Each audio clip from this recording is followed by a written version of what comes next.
Michel Dupré, bonjour. Bonjour. Donc nous sommes au Festival de Mons et on va sûrement parler cinéma quand même un petit peu. Votre carrière, Sciences Éco, les expliquer, passer à un cabinet d'avocats pour finalement vous éclater et faire votre passion, la composition musicale. Ouais, c'est ça. Et tardivement, je pense que j'ai commencé ça il y a 8 ans, donc j'avais, je pense que j'avais 43 ans. Et en fait, pourquoi si tard? Je pense que c'est simplement parce que c'est une question d'assumer ce qu'on est et d'avoir juste la lucidité de regarder en soi et de se dire, voilà, ça c'est mon cap. Et c'est quelque chose que je ne pouvais absolument pas faire quand j'avais 18 ans, même si j'avais très très envie de faire un métier artistique. En fait, je pensais plutôt être comédien. Et puis, le milieu familial s'y prêtait pas. Les jésuites à l'école ne nous disaient pas si vous allez à l'UNIF, ils nous disaient quand vous serez à l'UNIF. Et donc, on était totalement formatés pour aller là-bas. On était d'ailleurs sur 45 promotionnaires, on est 40 à avoir fait l'UNIF, c'est absolument délirant. Peut-être juste 20 l'ont terminé. Donc voilà. Donc mon chemin personnel à moi, je faisais de la musique à 20 ans, mais j'ai arrêté ça vers 30 ans, juste parce que j'étais dans un milieu de groupes de rock et de variété dans lesquels je ne m'épanouissais pas. Voilà. Et puis c'est le recontact avec le théâtre amateur, parce que donc j'avais le rêve secret quand j'étais chez l'avocat de devenir comédien professionnel. Et le théâtre amateur dans lequel je jouais, le G-Théâtre, un très bon théâtre amateur ici de Mons, engageait des metteurs en scène professionnels. Et il y en a un dans le tas qui est un dramaturge parisien, Victor Haïm, qui est en fait le papa de Mathilde Damet, qui est venu mettre en scène sa propre pièce ici au G-Théâtre à Mons. C'est absolument incroyable que ce type fasse ça. Il est venu, il a vu qu'il y avait un clavier désinfecté posé contre un mur chez moi. Il m'a dit, tu fais de la musique? Je lui ai dit, bon, je fais plus. Il m'a dit, mais tu veux pas faire la musique de la pièce? Je lui ai dit, quoi? Mais tu ne sais pas ce que je fais. Il dit, oh, mais je t'ai vu comme comédien, ça va aller comme musicien aussi. Voilà. Ah bon? Et donc, c'était une révélation. En un mois, je lui ai fait la musique de sa pièce, il était ravi. Et puis, ça n'a plus arrêté. J'ai fait 6 pièces de théâtre, j'ai fait un site web et tout de suite contacté pour un premier long métrage alors que je n'avais pas fait de cours. Voilà. Alors, il faudrait qu'on m'explique un petit peu. On est compositeur de musique, de thème principal, à une musique additionnelle, on est producteur de musique, comme nos patriotes en 2017, additionnel c'était Méprise en 2018. Expliquez-nous un petit peu les différentes classifications là, de tout ça. Alors la musique, le compositeur de thème principal, enfin en tout cas main composer comme on pourrait dire en anglais, un compositeur principal, c'est simplement s'occuper en premier chef de la ligne musicale du film en collaboration avec le réalisateur. La musique additionnelle, c'est quand on vient prêter main forte très ponctuellement pour une musique ou deux, ou maximum 3, il n'y a pas de chiffre, mais pour donner une touche musicale alors que c'est un autre compositeur qui est le main composer. Et producteur de la musique, en l'occurrence, c'est parce que j'avais créé General Score. On va y revenir. Ouais, il y a 4 ans environ, et que General Score a produit a fait la production exécutive de la musique de nos patriotes, dirigée par Yves Gourmer. Ouais. Quand on regarde un petit peu les gens que vous côtoyez, en fait, il y a plusieurs noms qui reviennent. Patrick Ridremont notamment. On peut quand même parler de Dead Man Talking, c'était 2012. Et puis maintenant, Unité 42, là, c'est... Ouais. Une série, c'est dur ou c'est un autre travail? C'est un autre travail, mais qui est particulièrement adapté à ce que je sais faire. Donc, moi, j'ai pas grandi dans la musique académique. Je n'ai pas suivi de cours. D'ailleurs, j'en souffre partiellement et je me rattrape.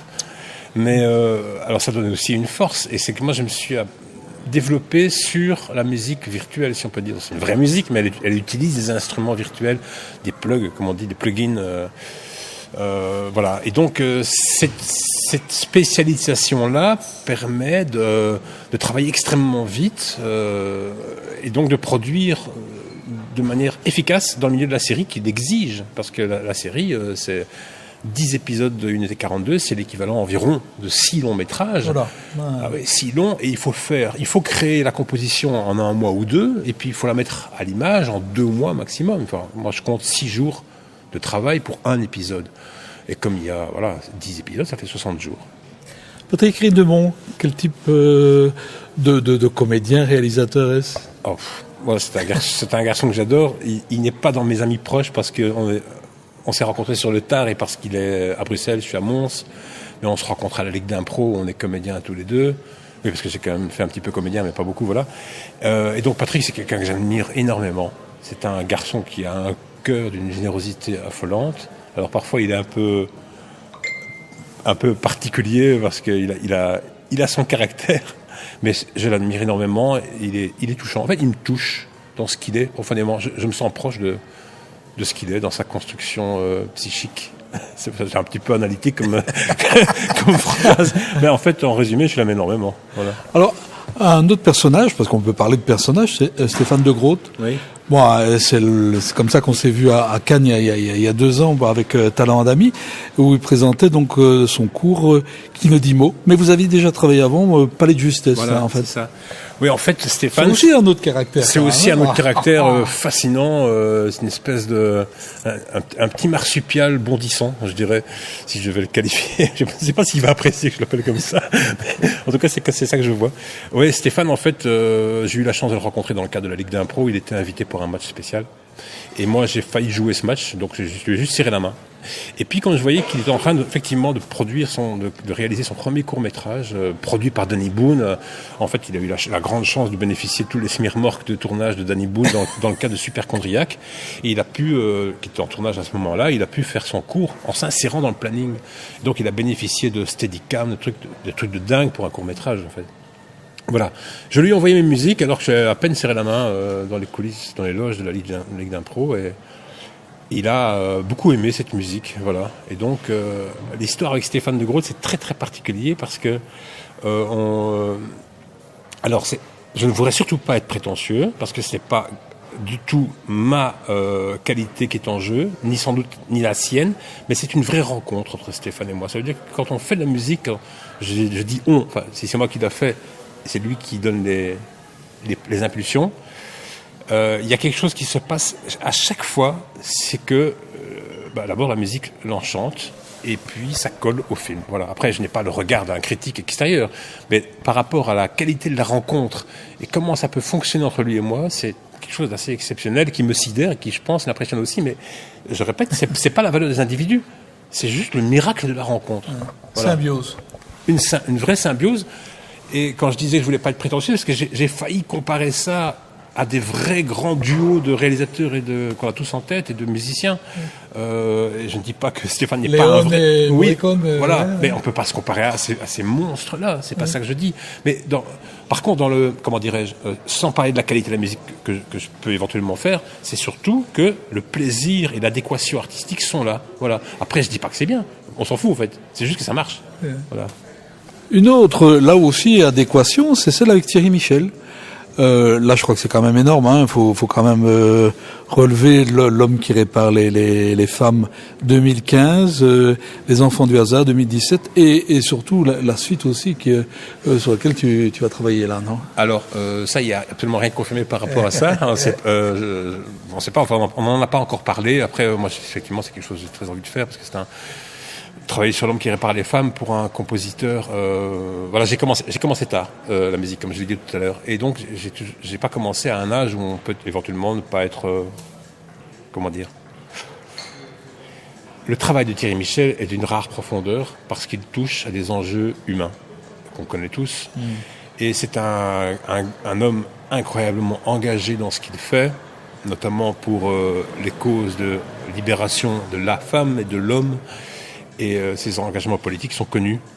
On peut les qualifier, si on veut être un peu réducteur, de plutôt à gauche, mais c'est pas du tout l'image qui est adéquate. Je pense que Thierry est un humaniste profond, et avoir la chance de faire la musique d'un film comme L'homme qui répare les femmes, en collaboration avec Edo Bumba, qui est un Congolais suédois, c'est une chance inouïe, et ça fait partie du. Comment dirais-je, si le métier n'était pas rempli de ces choses-là, je ne le ferais pas. Parce que faire de la musique de film, si c'est juste faire poète sur un sujet absolument anodin, si c'est une œuvre artistique, c'est très bien, mais ça ne remplace pas pour moi l'engagement qu'on peut faire dans le cinéma documentaire. Et le Nobel au docteur Mukwege, ça peut avoir des retombées pour un compositeur? Forcément, tous les films qui ont une carrière ou qui évoquent des gens, ici en l'occurrence dans le documentaire, qui eux-mêmes ont un parcours de vie exceptionnel, si on a été associé à eux de près ou de loin, forcément qu'il va y avoir une incidence. Après, elle n'est pas pondérable, elle n'est pas pesable, mais c'est certain que ça, le parcours du docteur Mukwege, voilà,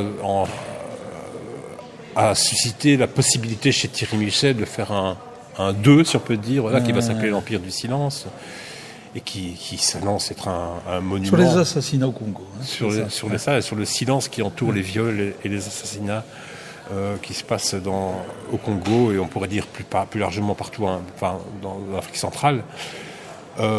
C'est quelque chose qui est épouvantable, qui se produit encore maintenant, à l'heure actuelle. Voilà, au XXIe siècle, on est capable d'aller envoyer des sondes au plus lointain de la galaxie, mais par contre, on ne s'est pas encore balayé devant chez soi, et c'est un carnage épouvantable. L'Afrique est à la botte de nos civilisations occidentales qui se sont bien servies des ressources, notamment le coltan qui nous sert. On est bien content d'avoir des téléphones portables, etc., et des ordinateurs. Mais il faut quand même ouvrir les yeux sur le fait qu'il y a une réalité cachée, qui est que ces enjeux économiques ont entraîné un silence et une chape un empire du silence sur l'Afrique centrale. Alors, au niveau création, vous aimez aller sur les plateaux. C'est pas toujours évident quand même, ça, oui. Non ? Ah oui, bien sûr, on aime bien, je pense à l'unité 42, parce que là on a été récemment assisté au tournage, mais Stéphane m'avait aussi... C'est la saison 2. Hein. C'est la saison 2 qui tourne actuellement, et ils travaillent ils travaillent énormément. Vraiment, ils ont des journées très très longues. Le programme est ambitieux. Et puis, en fait, ils n'ont en théorie que 8 jours par épisode, ce qui est très très peu.